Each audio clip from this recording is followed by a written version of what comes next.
That particular day, her and I were both laying in bed, and it was a couple of hours after the incident had happened, and we were talking about it. And thankfully, the relationship that I have with my daughter is very open, and I'm aware of the potential consequences of this situation playing out in her life moving forward. So I'm really trying to keep the channel of communication open with her. And I said to her, darling, how are you feeling about what happened this morning? Because it was it was traumatic. And she said, I just get so worried about you and Dad because I can see how this behaviour is impacting you guys. And for just a split second, and it was just a split second, I was out of myself and I saw myself through her eyes. And for those of you who don't know me, I'm an empowered woman. I have dedicated myself to personal development since 2012 for the benefit of my children largely.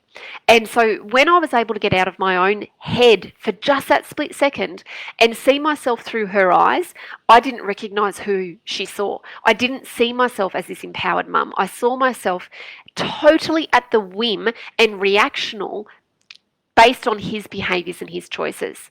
And it was in that split second that I realised there were other people who were also being impacted by my loss of self. And that was largely my daughter. If you're a mum of girls in particular, the relationship that we have between our sons and our daughters are very different. And I think when we've got daughters, for me, it feels like there's more of a responsibility to be a role model to her because I want to show her what it is to accept good behaviour and how to stand up for yourself when you're getting bad behaviour and how to defend your boundaries and how to look after yourself. And so in that moment when I saw myself as this weak shell of a woman to my daughter, I was like, line in the sand, done. And that was around, I think it might have been about mid-November-ish. It was about mid-November. That line in the sand was a definitive decision to no longer allow the actions of my son to label myself, to determine who I was, how I felt, what I was going to do in a day. It became just this very clear moment of no more. I'm not doing it anymore. I have to find me again for the benefit of not just myself, but also my daughter, because she deserves the best out of me as well. And inevitably, the more me I am, the better I'm going to be able to handle situations with my son as well.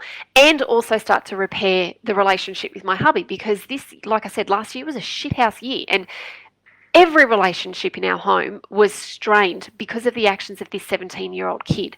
And it was incidentally that moment as well that really fired me up to want to get out of my own way and to put meaning into this situation that felt so helpless. And that's why this group exists. That's why this challenge exists, because I refuse to lay down my life because of the actions of a 17-year-old prick. I could say 1,000 things right now because he's really pissed me off overnight. But you guys are mums. You understand exactly what I'm saying when there was nothing being said in that moment. So anyway, that's the moment that I realised I had lost myself, that I had allowed my role of being his mum to dictate who I was and how I felt.